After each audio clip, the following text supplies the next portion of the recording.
Hola, muy buenas noches, bienvenidos. Esto es 2019 y bueno, se tomó una decisión. Finalmente la doctora Zoraida Ábalos va a asumir el cargo del renunciante Pedro Chávarri y ha hecho algunos anuncios importantes en torno a la situación del Ministerio Público. La primera es que declara en emergencia la institución, pero la declara en emergencia hasta que se conforme esta Junta Nacional de Justicia que sustituirá al Consejo Nacional de la Magistratura y que finalmente será el organismo decisor o el nuevo ente rector de la elección de fiscales, jueces, magistrados, etcétera.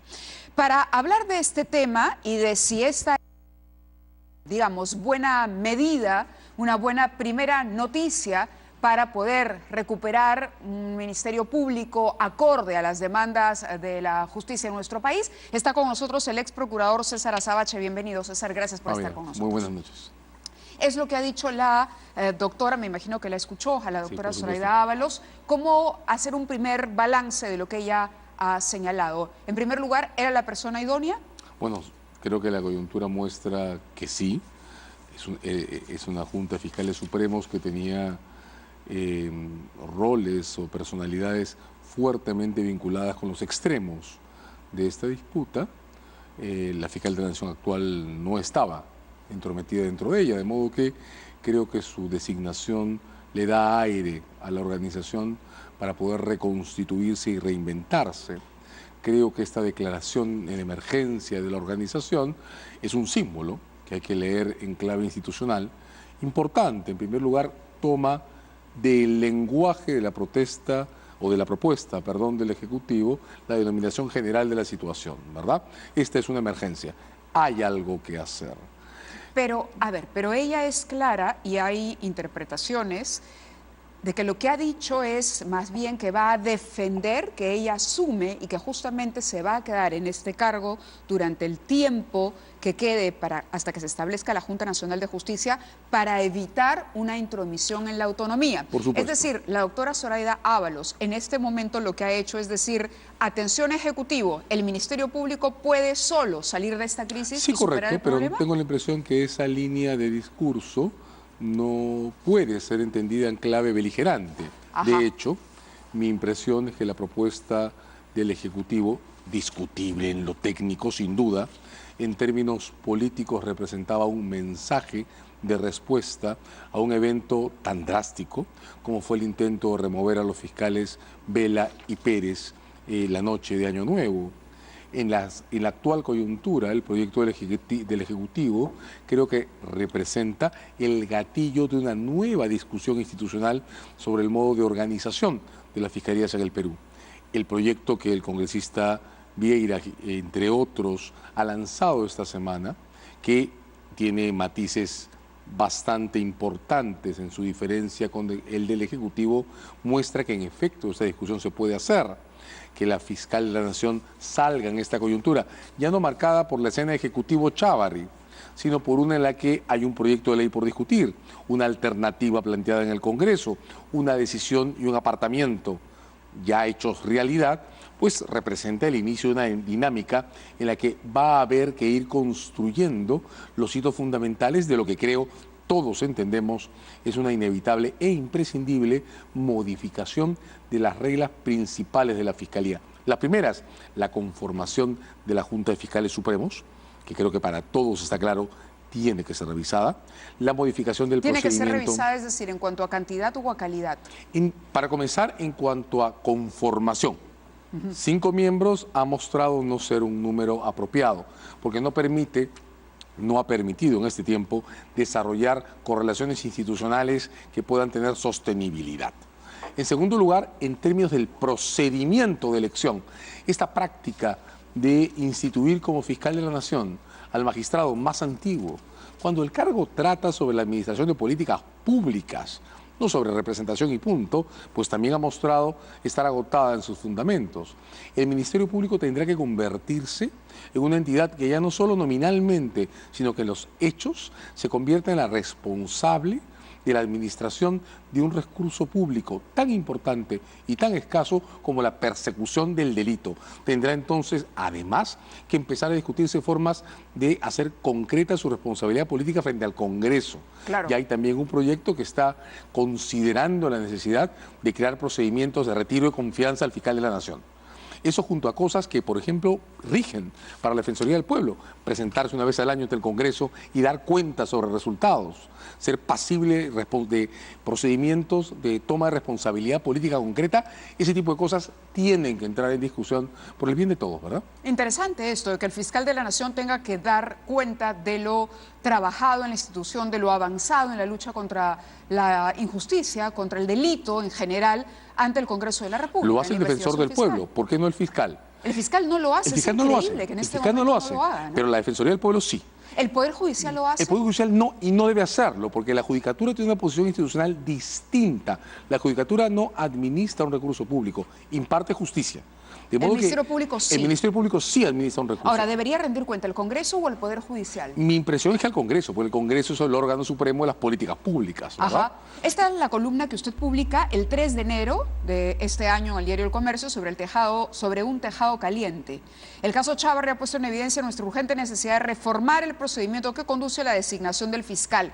El día de ayer, una de las propuestas de Avelino Guillén, del doctor Guillén, era que se eligiera al fiscal a través del voto universal, que todos los fiscales titulares participaran de esa elección y no únicamente una junta de notables, entre comillas, o de fiscales que han llegado al cargo de supremos. Me parece apropiado, y en algún otro ensayo que publicamos al comienzo de la crisis incluíamos otras cosas, como por ejemplo tener listas de candidatos que también puedan ser propuestos. ¿Democratizar la elección? Pero por supuesto, desde fuera del Ministerio Público. Por ejemplo, ¿por qué no se puede elegir? De hecho, tiene que ser la Junta de Fiscales Supremos, pero ¿por qué no se puede elegir también entre candidatos que proponga el Ejecutivo, el propio Congreso, los fiscales superiores? Las juntas de fiscales superiores en este proceso han mostrado cuánta importancia y valía. ¿Eso no invadiría la autonomía en absoluto. de la Fiscalía? Lo que la Constitución establece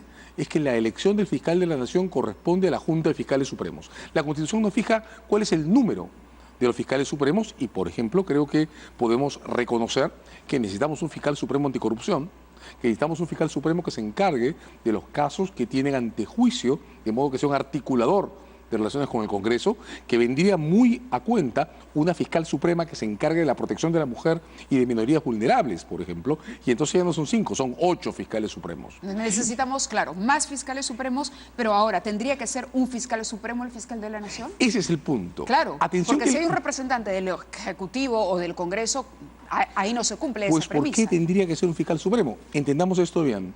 La propia denominación, fiscales supremos, tiene que ver con la designación de un magistrado que interactúa con la Corte Suprema, pero no necesariamente tiene que ver con quien gobierna a la entidad y quien es responsable político de ella. Entonces, desde mi punto de vista está claro que quien sea fiscal de la Nación tiene que tener los mismos requisitos que un fiscal supremo, pero no veo por qué tenga que ser necesariamente un fiscal supremo en ejercicio.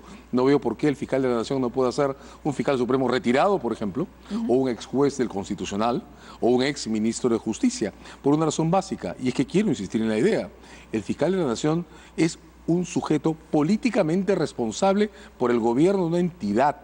No es un jefe de procesos, no es un litigante ante la Corte Suprema. Y eso es lo que ha permitido que, por ejemplo, la posición de Vela y José Domingo Pérez se pueda hacer pública y que ellos defiendan y la ciudadanía entienda que están defendiendo la autonomía de la investigación. Pero por supuesto. Precisamente porque no cumple ese rol.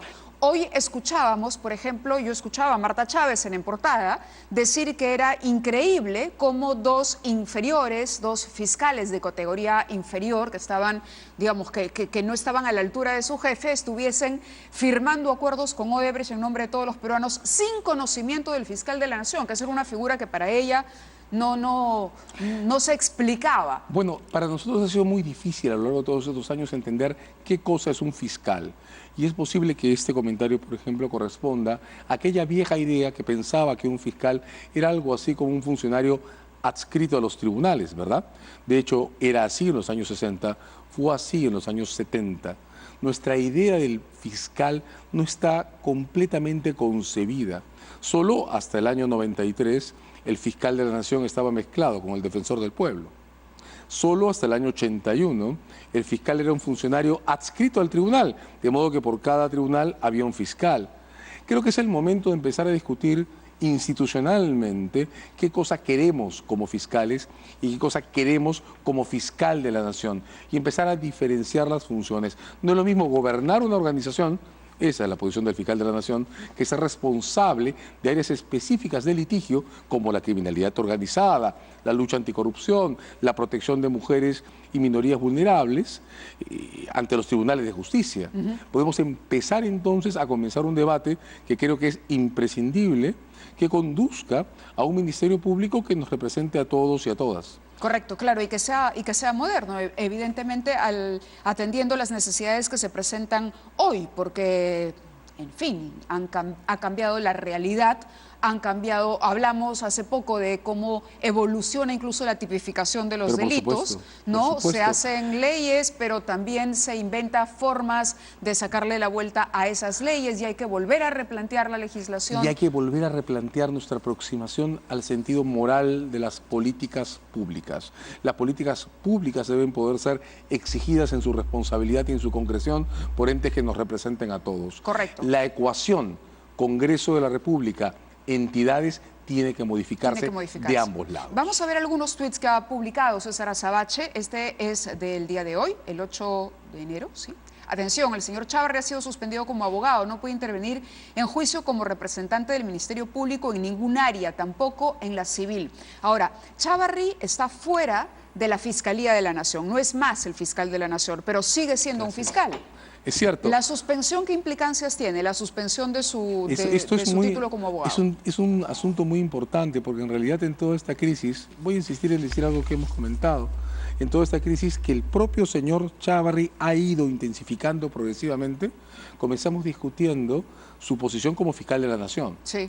En el primer momento lo que se discutía era si debía jurar o postergar su juramentación. Hasta que se esclarezca su situación. Correcto. Él ha generado una situación que lo ha llevado a perder el puesto como fiscal de la Nación.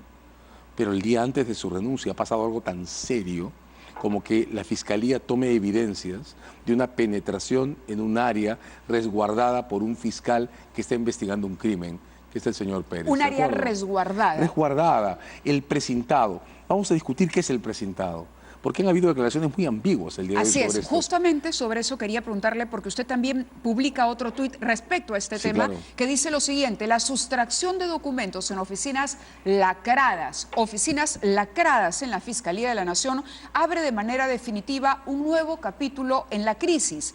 El caso sobre encubrimiento del fiscal Pérez se vuelve con esto incontestable. Es que sí. ¿Qué es lo que ocurre? A ver, es decir, ahora esto le da argumentos a José Domingo Pérez para, en efecto, mantener su investigación y fortalece su denuncia de que Chávarri, hoy, que ya no es fiscal de la Nación, pero que continúa siendo parte, igual es materia de una investigación por entorpecer el desarrollo de una investigación. Creo que esto es peor que todo lo que ha ocurrido en el tiempo reciente. Es lo peor. Yo creo que es lo peor. Incluso peor que el retiro de Vela. Sí. Y el retorno de Vela y Pérez, ¿sí? Porque políticamente el retiro y el retorno muestran la enorme incapacidad que el señor Chávarri ha tenido, hay que decirlo, para conducir al Ministerio Público como organización. Pero violar un lacrado es un crimen. Es un crimen. Es un crimen. No porque el lacrado sea una orden judicial o requiera orden judicial o no la haya tenido. Entendámonos bien. El lacrado es una técnica que la Fiscalía usa para perpetuar escenas en las que se ha cometido o se está cometiendo un crimen. ¿Hay alguien que tenga derecho a entrar a una oficina que ha sido lacrada? No, pero explico por qué. Voy a insistir en decirlo. Nos estamos confundiendo. El lacrado no es una medida que se tenga que tomar con orden judicial. ¿No? El lacrado, no.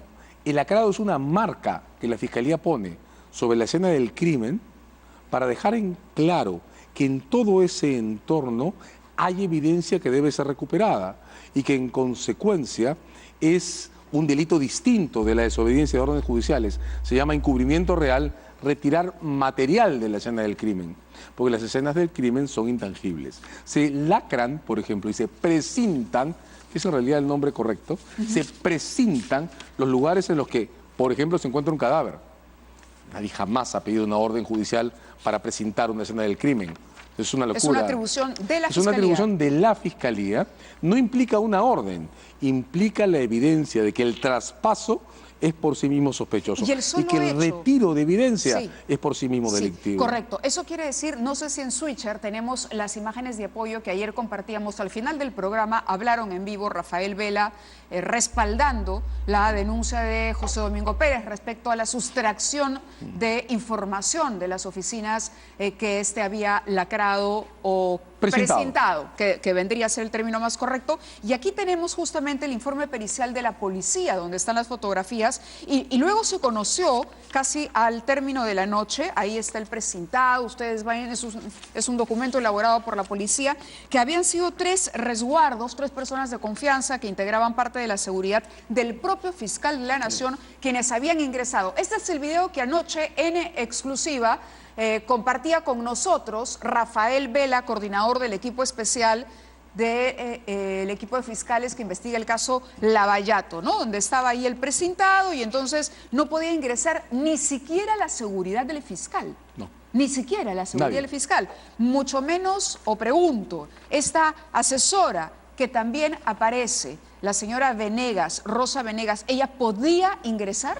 Porque ella dice que ahí había información personal y que eso la autorizaba en vista de que ella no quería que durante el allanamiento se conociese información de índole íntimo. ¿Cuál es la urgencia, no? Voy a explicar cómo funciona esto. Un fiscal protege una escena de crimen cometido o de crimen en proceso o una escena en la que hay evidencia por recuperar, presentándola.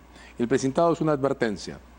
Significa, estamos recogiendo evidencia, señores, aquí no pasa nadie. Aquí no pasa nadie. Ahora, ¿eso tiene resguardo o simplemente falta con el papel? Hay las 3 personas que tenían que resguardar la zona, 3 oficiales de la policía adscritos a la Fiscalía de la Nación, son los que han entrado. Los que tenían que resguardar. Por Dios, pero por supuesto. Bloquear el acceso. Porque es un área adscrita a la Fiscalía de la Nación. Pues bien, si dentro de esa zona hay material irrelevante, pues lo único que hay que hacer para retirarlo es solicitárselo al fiscal que ha presentado la zona. Ajá. Si es urgente retirarlo, pues se le pide con urgencia. Claro. Pero ¿dónde está la urgencia en retirar este material que no ha sido exhibido? Muy bien, vamos a hablar de eso porque es importante esclarecer este tema. Es simplemente para introducir la entrevista que le hemos hecho nosotros el día de hoy precisamente a la ex asesora o asesora del fiscal, ex fiscal de la Nación ahora, Pedro Chávarri, con el resultado físico-químico, el peritaje de la Policía Nacional respecto a este famoso papel bond y las cintas adhesivas que se emplearon para cubrir, lacrar, dice la policía, la cerradura de seguridad en la puerta de la oficina del asesor Juan Manuel Duarte Castro, además cuya relación personal está completamente establecida con la señora Rosa Venegas, es decir, son 2 personas que entre ellas se conocían, tenían una relación de larga data. Él fue incluso asesor de ella durante el tiempo en que ella ejerció como congresista de la República, pero finalmente dice, ¿no?, presenta este papel características físico-químicas descritas en el examen compatibles al ocasionado por desprendimiento y fuerza extrema de data reciente, es decir, se arrancó ese presentado, se arrancó y uno hace únicamente una cosa así cuando no quiere que se saque información que lo puede comprometer. Es casualidad que el asesor, el señor Juan Manuel Duarte, haya renunciado ayer temprano, antes de que esto se conociera. Es casualidad que anoche Pedro Chávarri tomara la decisión de presentar el día de hoy ante una junta de fiscales frente a los que había dicho que no se iba. Él había dicho que no se iba, que quizá reflexionaba, pero que no se iba. Es casualidad que justo en este momento él haya presentado su renuncia, o más bien estaba acorralado porque Pedro Chávarri ha cometido un delito. Lo invito, doctora Sabache. Sí, veamos. Por favor, vamos a escuchar la entrevista. Entonces, esto es lo que nos ha dicho la ex asesora Rosa María Venegas respecto a lo ocurrido durante las últimas horas en que Pedro Chávarri fue el jefe del Ministerio Público. Muy bien, eso es lo que dijo la ex asesora. Comentarios del doctora Sabache. No le creo. ¿No le cree? Varias cosas, ¿no? Primero, ¿quién nos va a decir ahora lo que había en esas cajas? Ella. por favor. En segundo lugar, es un piso adscrito a la Fiscalía de la Nación, ¿verdad? Sí. Entonces ella puede entrar, arrancar una forma de precintado, que es el papel foto. blindado. A ver, yo le voy a pedir a la cámara. Doctor, usted sigue hablando. Sí. Yo simplemente hago esto para que lo Tengamos vean. claro qué pasó. Claro, para de que modo se que vea. una persona que trabaja en la asesoría de la Fiscalía de la Nación, en un piso adscrito a la Fiscalía de la Nación, sujeto a los procedimientos de vigilancia de la Fiscalía de la Nación, llega a una puerta que tiene esta forma de precintado, que es la utilización de papel bond en el pegado de la ranura de la puerta, lo arranca y entra. Y cuestiona que él pueda hacerlo. Usted ha escuchado que ha cuestionado y no que hay un Domingo Pérez pueda hacerlo. No, Acá yo no voy, ni son más siquiera voy a fotografías de comentar la esa policía. parte. Es un área resguardada por la Oficina de Seguridad de la Fiscalía de la Nación. Entonces, el jefe de seguridad del piso de la Fiscalía de la Nación no sabe que un área protegida por la Fiscalía no se puede ingresar así. Ok, la señora nos dice, tenía documentos privados. Sí. Entonces ella no sabe que hay un juez que controla los actos de investigación del fiscal al que le puede pedir permiso para retirarlos. No sabe que si son documentos privados no ingresan en la diligencia de allanamiento o de revisión Claro, o de su pesquisa información que haga el privada fiscal. estaba absolutamente Irrelevante. protegida, era irrelevante para lo que estaba investigando. Queremos José Domingo entonces Pérez. que nos crea cuando dice que personas que no identifica le dijeron que lo podía hacer. No nos explica Dice que tiene asesores penales, por eso usted que es penalista le hago la cuyo consulta. nombre no ha No, revelado. dice que no va a revelar sus fuentes. Invisibiliza en esta declaración el papel de la Oficina de Seguridad de la Fiscalía de la Nación, que tiene cámaras en la zona, Sí. que tiene agentes de seguridad en cada piso, y lo que nos entrega es una escena en la que no le ha importado ni a ella ni a los 3 resguardos que la acompañan ser grabados por cámaras que evidentemente sabían que estaban ahí. ¿Se han inmolado, diría usted? Pero es que por supuesto, porque han preferido ser grabados y hacer este ridículo papelón a cambio de sacar material cuya identidad es imposible de reconstruir. Hugo Robles es uno de ellos, James Rodríguez Zabaleta, el otro, Juan Víctor Arias Contreras. Ellos tenían que tener conocimiento de que existían cámaras de seguridad ahí. Pero por supuesto. Tenían que tener, porque Pero por además supuesto. era agente de seguridad. Además, la señora misma además tenía entiendo que entender. estaban adscritos al fiscal de la Nación. Sí, están A ver, adscritos, hay son una parte regla- del... sí. Aparte de que las cámaras existen, aparte que nadie nos puede decir que está en ese piso y no sabe que hay vigilancia. O sea, era más importante rescatar esa información. Es que falta más. Aparte que hay un jefe de seguridad que controla la vigilancia de ese piso. Aparte de que hay personas monitoreando las cámaras de ese piso. Aparte de eso, los oficiales de resguardo, de protección de dignatarios, están adscritos a la persona a la que custodian y no se pueden alejar de esa persona. ¿Por qué estas 3 personas estaban con ella en esa oficina? ¿Le ¿De creo verdad? cuando dice que Chávarri no sabía Pero nada? de verdad tenemos que creer que el resguardado no sabía que sus resguardos habían ido a esa oficina. Y que su asesora de comunicaciones Por favor, también. por favor. Muy bien, doctora Sabache, le agradezco mucho su presencia en el programa. Encantado. Vamos a hablar más adelante seguramente sobre cómo evoluciona esta situación de emergencia del Ministerio Público para conocer detalles cuando se presente la propuesta. Zoraida Ábalos ha dicho que ella misma va a presentar una propuesta también, ¿no? de modo autónomo, al margen de las que ya se están barajando, revisando en el Congreso de la República y la que ha presentado el Poder Ejecutivo. Muchísimas gracias. Encantado. Buenas noches. Regresamos con el embajador Alan Wagner de Transparencia para hablar de este tema y de otros más también, todos vinculados, por supuesto, al sistema de administración de justicia en nuestro país, que todavía no sale de esta crisis que estalló con los llamados CNM audios o audios del escándalo.